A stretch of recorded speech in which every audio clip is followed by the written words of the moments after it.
Salut à tous. J'espère que vous allez bien et que tout se passe le mieux pour vous. Tout le monde attribue à Socrate la maxime connais-toi toi-même. Or, elle n'était pas de lui.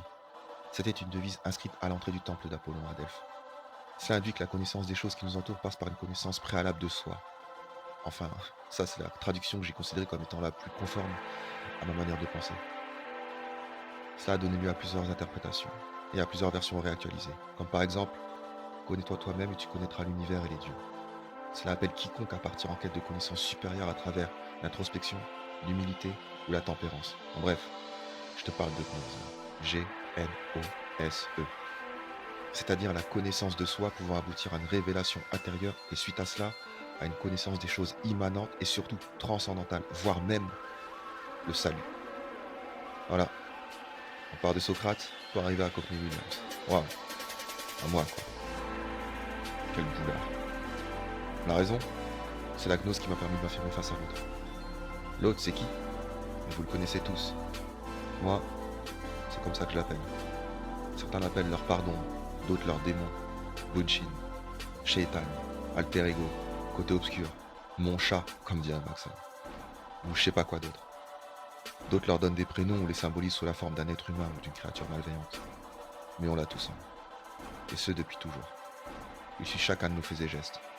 On marche dans nos pas, nous observe dans l'ombre, mais surtout, il nous susurre des idées constantes. Des idées audacieuses, déraisonnables, folles et même parfois dangereuses. Imaginez-vous face à la meuf de vos rêves qui vous envoie un regard de Brest tout en abaissant le lentement sa culotte. Ou face à votre plat préféré qu'on vous a interdit de toucher sous peine de subir de graves sanctions alors que vous crevez la dalle.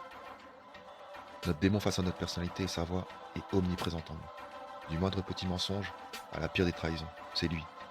Il squeeze chaque instant de faiblesse, de tentation, de solitude, de désespoir, et nous chuchote auprès de l'oreille. Je connais le mien. Très bien, je dirais. Entre lui et moi, c'est un peu comme une partie d'échecs. Un bras de fer acharné, surtout depuis que j'ai pris connaissance de son existence. D'abord caché dans l'ombre, il s'est révélé peu à peu au grand jour et m'a fait faire et dire pas mal de conneries. Énormément même. Il est orgueilleux, agressif, méfiant, calculateur et charmeur. Il a des rêves de grandeur impitoyable, d'excellence incontestable et de domination insolente. Il a des ambitions voraces, un appétit insatiable et une soif de violence. Toujours souriant et poli, il scrute, examine, pèse, sous-pèse chaque situation auquel il fait face, avant d'avoir un avis rédhibitoire, mais exprimé en toute gentillesse et bienveillance. Pour lui, seul compte le plaisir et le profit, au détriment d'autrui si possible. Hiver comme été, matin, midi et soir, il saute sur la moindre occasion pour faire dérailler. Pour vous, l'autre, il a mon apparence, ma voix et mon visage. Dans le fond, vous n'avez pas tort. Car que je veuille ou non, l'autre, c'est aussi moi. Et si vous me voyez avec le sourire en coin, le regard vif et malicieux, c'est qu'il a agi, qu'il a obtenu exactement ce qu'il recherchait. Une meuf plutôt bonne qui passe sous mes yeux, Vas-y, une partie de play jusqu'à pas d'heure, vas-y, basson du regard avec un autre gars à la station de métro, vas-y, rester au lit au lieu d'aller à la salle de sport, vas-y, un verre d'alcool, une clope ou un joint, vas-y. toutes les occasions sont bonnes pour qu'il tente de me charmer avec sa voix envoûtante, son sourire engageant et son regard chaleureux. Il sait exactement quoi me dire, comment le dire et quand le dire. Une vraie plaie, quoi. Mais aussi un atout de taille, à mon grand malheur.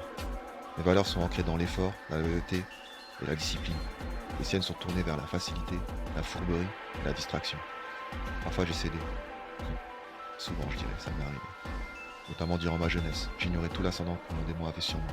Aujourd'hui, j'ai cumulé pas mal de conneries au compteur et j'ai adopté de bonnes habitudes, des saines je dirais, afin d'esquiver avec aisance ces propositions indécentes mais toujours aussi tentantes. La plupart du temps et avec l'âge ça se solde par des victoires. Ouais. Mais il y a évidemment les défaites. Trop à mon goût. Des renoncements, plus ou moins gros. Des compromis, plus ou moins supportables. Et quand il gagne, j'entends sourire sardonique résonner dans ma tête telle la voix d'un revenu. Car il sait que j'en ai tiré une certaine satisfaction suivie de culpabilité, hélas. Par contre, je sais pas dans les bonnes résolutions ou les autres promesses à 2 balles, là, plan sur la comète, c'est pas pour moi. Et je tiens à préciser que c'est pas une question d'être croyant, pratiquant, laïque, chrétien ou musulman ou ce que tu veux. Non, rien à voir. Avant de combattre mon semblable, le principal des combats est en nous, et il est quotidien. 3/4 des murmures comme balançote me fera envoyer soit à l'hôpital psy, soit en tôle. Pour connaître l'autre, j'ai passé beaucoup de temps à discuter avec lui, donc avec moi-même, pour savoir ce qui le motivait, ce qu'il recherchait, et surtout ce qui me manquait. Dire que le combat est terminé serait présomptueux de ma part, car, au fond, il ne cessera jamais.